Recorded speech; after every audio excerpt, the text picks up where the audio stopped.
What's going on YouTube? This is Guy in the Backseat from Doom Games here with a little video segment that I like to call Convulsion of Nature, how to predict what Konami might do next.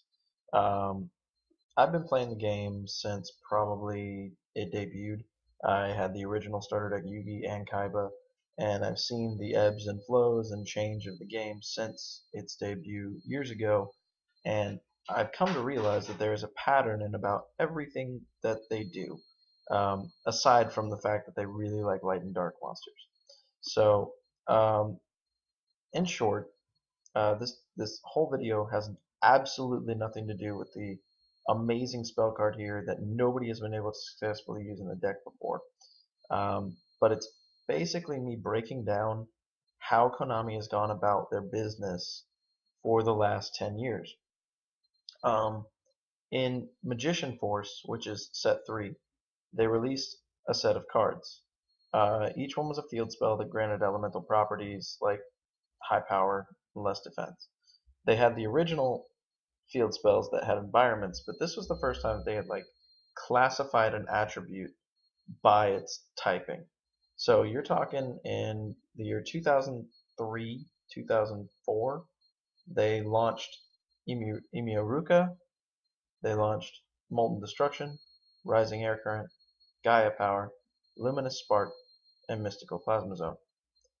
These 6 cards basically solidified that from then on there would be some form of structure in decks, because these cards gave an overwhelming power advantage to any deck that built a cohesive element. Later, they repeated these cards, but in bigger, stronger boss monster forms. This was much later, obviously, when they started to actually organize structure decks, and they did it in 2 separate ways. The first way was they started to launch structure decks that centered around an element, not necessarily just a typing. So you had Ocean Dragon Lord Neo Daedalus, who was, in a way, able to win a duel all by himself and was water. Then you had Infernal Flame Emperor, which gave support to fire monsters in a way that had never been seen before, because fire was kind of the aforementioned deck type, just like wind, that had no aggression. Wind at least had harpies. Fire didn't have anything. Like Flame Swordsman was the most popular fire card in the show. So there was no real fire support until this deck came out. Then you had Samorg Bird of Divinity, which everybody now recognizes as Dark Samorg, which is way more powerful than this card by itself. But that launched each typing as its own style, at least at that point, and also Exode, Master of the Guard. These 4 were launched, and for the longest time, these 4 were the solid types. Now, unbeknownst to a lot of TCG players, there were 2 other starter decks or structure decks that were launched in Japan that we later got the cards as promos or as secrets. The first one was the Light deck, which had Neo Parsath, the Sky Paladin, which centered the entire archetype around light monsters, Sanctuary in the Sky, fairy monsters, and getting out Neo Parsath and gaining 1,000,000 life points. The deck was solid, and it was essentially counter fairies with a lot of added bonuses of life point gain. And then you had the Diablos King of the Abyss, which we later got as a secret, as well as Neo Parsath, because they didn't feel the need to release the decks in TCG, because they had already launched 2 other decks that supported the elements, but I didn't list the cards here because they aren't true to the source material. Those decks were the Dragon's Roar, whatever deck it was. It had Felgren, Dragon King, or whatever in it, and also the Monarch structure deck with Caius. Those had filled the light and dark spots. So, for lack of more explanation, I'll just go into it. Diablos, as well as Neo Parsath, and their super rare exclusives were later reprinted as secrets that could only be achieved by pulling them from packs. So the cards became a little bit worth money, but then these cards were subject to future, reprint after reprint after reprint, which resulted in them being worth nothing. As for these cards, some of them have never been reprinted. Actually, I don't think any of them have. And you basically came to know each deck for its own, capabilities. Another way that Konami likes to release elements in succession are the Monarchs.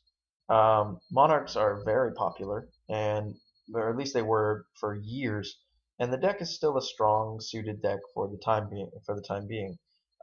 They started with Zaborg, who's the only oddball because I guess he was the first experiment with Monarchs because he's only level 5, while all the other ones are level 6. Zaborg destroyed a card when he was tribute summoned, and he made the meta into a different form of game, where instead of tributing for a Genzo and controlling the rest of the duel, it became I tributed, now look at my advantage, and watch you lose quickly. So Zaborg set the standard for all the future monarchs. They went up Zaborg when they made Mobius, who was able to destroy back row, which was an amazing tech at the time because there weren't cards like Starlight Road or Huge Revolution is Over or any type of blocker stuff. And this is also when players like myself were just starting to realize that you could chain cards in response to summons. And there's also like all types of rules and other fun things that we didn't know at the time. But Mobius by himself was a game ender back in the day. Now he's fallen way to the wayside via reprints and other cards that have made him irrelevant, like Effect Veiler and other stuff like that. But the bottom line is, Monarchs were a dominant deck for the longest time, and a good reason why Tsukiyomi was banned. But we'll get to that at the end. Thestalos was one of those that you would tech 1 in Monarchs when he was first launched, because he was able to do a little bit of hand control and possible some burn damage, but he wasn't as advantageous as these two cards, which could destroy monsters and destroy back row when both summoned. And you also have to realize we don't have Treeborn Frog yet at the point that Thestalos was launched. So getting out a Monarch required you to run High Defenders, Gravekeeper Spies, and other stuff like that to be able to summon Monarchs. When we got Gramarg, he kind of just was nothing. Nobody really cared for the card because everybody had learned how to chain with Mobius. And if you were going to destroy a back row, you would just destroy 2 with Mobius. And if you were going to destroy a set monster, then the opponent wasn't aggressive towards you. And usually they had punched into your GK Spy, either killed it or left it there, and had a monster in attack mode. So Gramarg really wasn't the best card.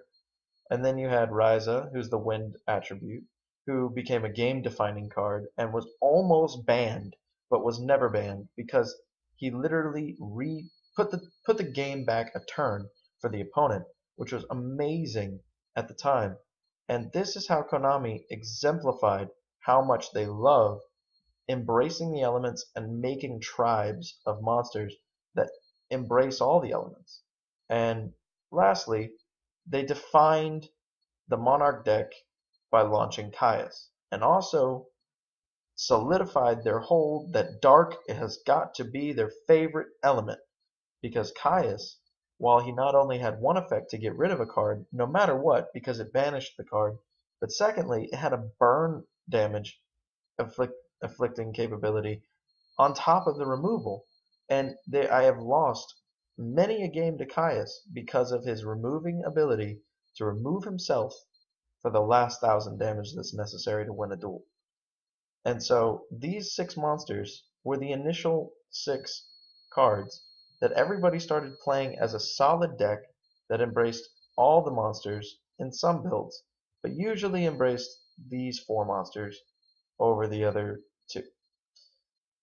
Bottom line is, Konami loves elements. This was also exemplified with the Charmer series. We got 4 Charmers in the beginning. We had Asa, Iria, Hita, and Win. These 4 Charmers had nothing with them, just the ability to take control of a monster on the opponent's field that matched their element. I don't know if they ever became good tech or sideboard against a Monarch build, because I could see people teching or siding these cards against them back in the day, but never now, because the cards are way too slow and we'll never see a deck built around them. But then they released trap cards that featured the artwork of the same 4 characters, but in different variants and with different tricks. These are very important and to the major point of this video. So bear with me. Later, we also received a Light Monarch again, which was a surprise, but Karaz was one of those that also fell to the wayside. But we also received a Light Charmer. and a light trap card. Further, and we also received a second Dark Monarch, Delge, who some players play, but very rarely. And we also received a Dark Charmer and the non-existent trap card that we will probably eventually get in the future. This is how you can tell what Konami's going to do next. They released a light Charmer, the next set they released a light trap card, Order Chaos they launched this, possibly launch this, and something like Cosmo Blazer further down the road. Later on, they also released future starter decks that had the same premise of embracing an element and moving on with it. And the latest one that we're going to be getting soon is Poseidra, the Atlantean Dragon. It's a sea serpent, but water. We've also received Phoenix Gearfried as a fire. We've received Machina Fortress as an earth. Dragunity Leviathan as a wind. Hyperion as the light. And Grapha as the dark.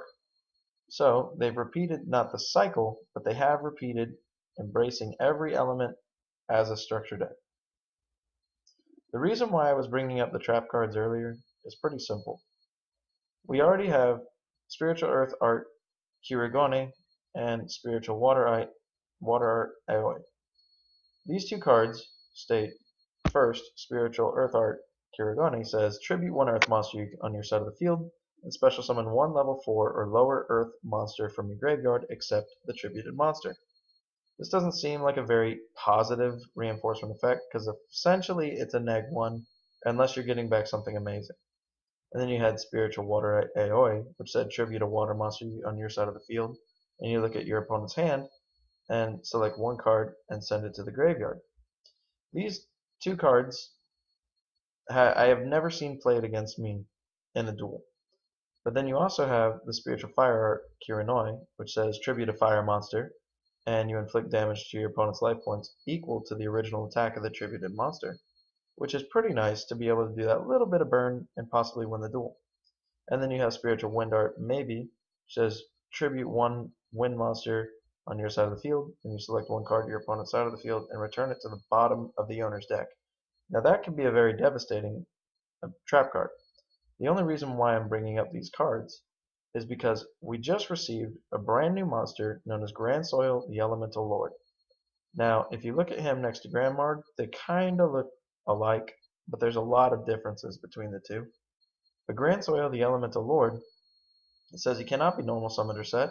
It must be special summoned by having from your hand by having exactly 5 Earth monsters in the graveyard, and it cannot be special summoned in other ways. You can target one monster in either player's graveyard, special summon that target to your side of the field, and if it leaves the field, you skip your next battle phase. In short, he's Dad for Earth, but in a different way. He's this Elemental Lord type, which we haven't seen before.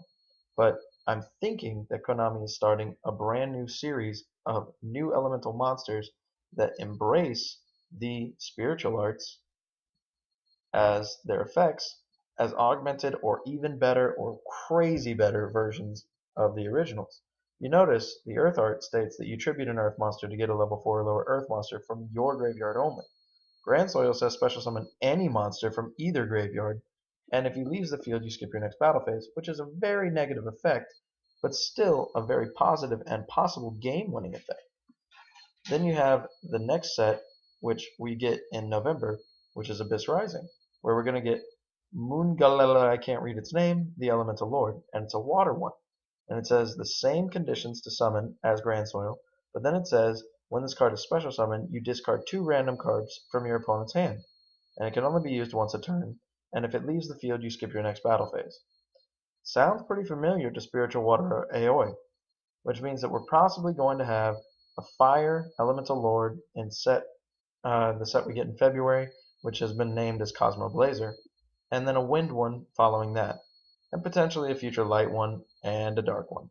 So this is my little video, Convulsion of Nature, explaining how Konami embraces all the elements eventually and how they can be utilized. I hope you guys enjoyed the video. I know it took a long time, but as always, comment, rate, subscribe, Doom Valley Games, guy in the back seat. Have a nice night.